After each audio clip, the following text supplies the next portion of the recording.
안녕하세요. 김효재 목사입니다. 이 영상은 성경 통독하시는데 도움을 드리기 위해 마련한 영상입니다. 통독을 하면서 익숙하지 않은 배경과 내용들로 인해 어려움을 겪는 성도분들이 조금이나마 도움이 될까 싶어 마련한 것인데요. 조금만 관심을 기울이시면 읽으시는데 유익이 있을 겁니다. 그럼 오늘 읽을 부분에 대한 안내를 해드리겠습니다.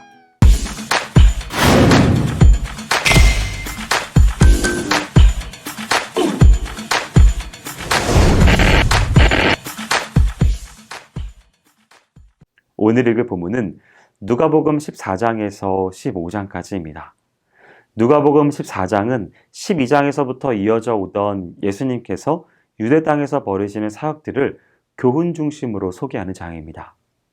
1절에서 6절은 예수님께서 한 바리새인의 집에 안식일에 식사에 초대되어 거기서 병든 사람을 고치신 사건이 소개됩니다. 이는 오른손 마른 사람을 고치신 것과 18년 동안 귀신 들려 펴지 못하는 여인을 고치신 것에 이어서 세 번째 안식일 논쟁의 동기를 제공했습니다. 그러나 본문에서는 예수님께서 먼저 바리새인들에게 질문을 던지셨습니다. 당시 유대인들은 장로들의 유전에 따라 율법을 지키는 것에서 그들 종교의 권위와 주체성의 근거를 찾으려 했습니다. 그리고 그들은 단지 율법을 문자적으로 지키는 것에 만족하였고 율법의 본질인 사랑의 정신에 대해서는 외면하였습니다. 따라서 예수님은 왜곡된 율법의 의미를 바로 드러내고 실천하시기 위해서 그들과 충돌하실 수밖에 없었으며 굳이 다른 날에도 하실 수 있는 일을 안식일에 행하심으로써 자신의 사역이 고통과 신음 가운데 있는 사람들에게 참 안식과 평안을 주시는 것임을 밝히셨습니다. 7절에서 14절은 식사에 초대된 자들이 서로 높은 자리에 앉으려는 모습을 보고 잔치에 초대받은 자와 초대한 자의 잘못된 행위와 동기를 비유를 통해 지적하심으로써 또 다른 교훈을 주시는 단락입니다.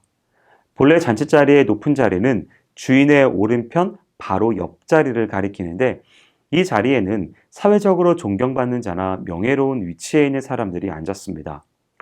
따라서 초대받은 자들이 그러한 높은 자리에 서로 앉으려고 했던 것은 스스로를 높이고자 한 처사로 세상의 명예와 영광을 좇는 자들의 타락한 명예욕을 대변해 줍니다.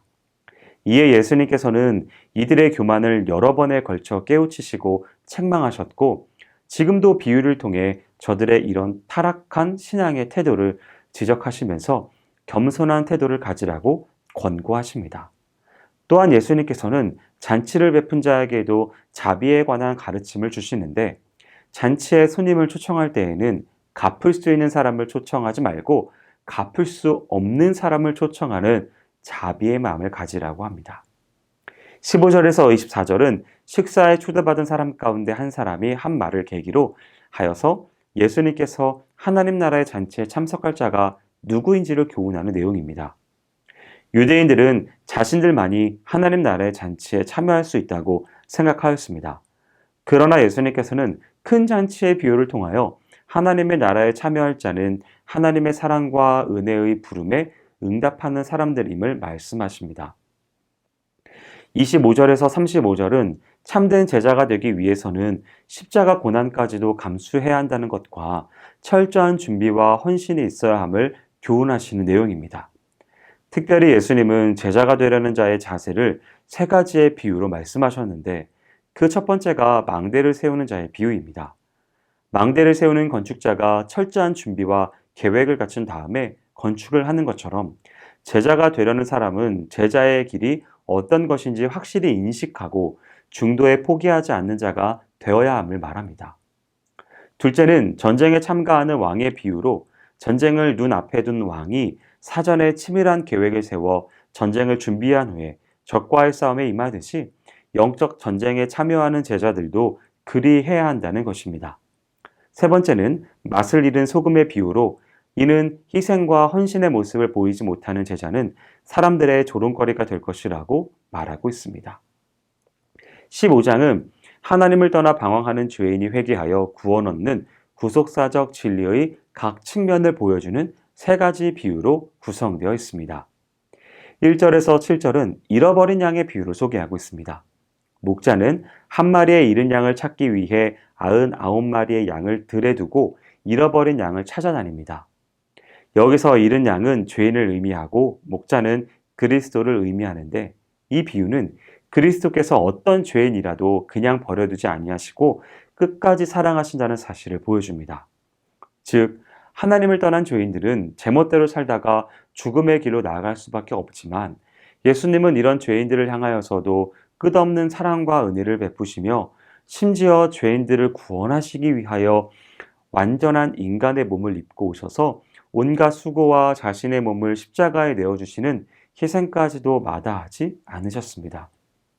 그리고 잃은 양을 찾았을 때에 목자가 보여준 행동은 잃은 죄인 하나를 찾고 기뻐하시는 그리스도의 사랑을 보여주고 있습니다.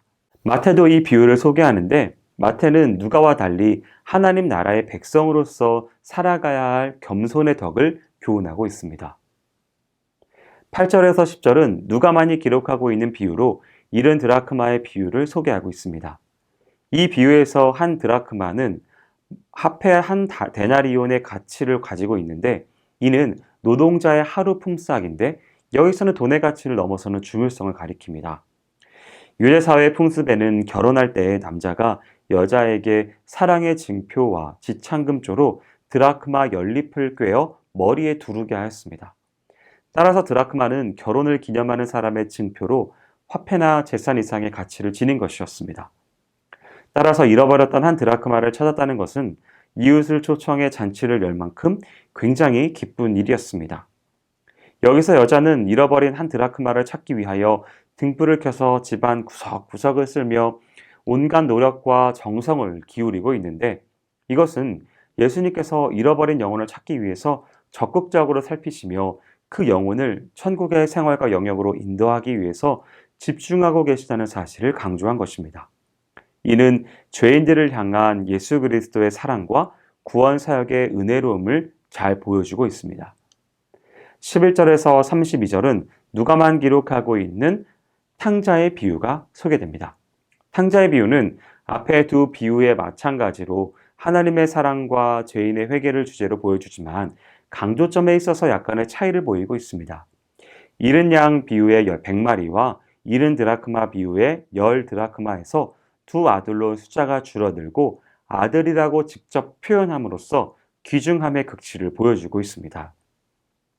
또한 앞선 두 비유에서는 잃어버린 양이나 드라크마를 찾으시는 하나님의 사랑에 강조점을 두지만, 여기에서는 둘째 아들이 회개하고 돌아온 것을 부각시켜서 죄인이 하나님 앞에 나아가는 방법이 회개라는 사실을 제시해 줍니다. 둘째 아들은 자기의 몫을 챙겨 아버지의 집을 떠났습니다. 이는 하나님을 떠난 인간은 모든 것을 얻을 수 있을 것 같지만 모든 것을 잃어버리는 파멸의 길로 간다는 것을 보여줍니다.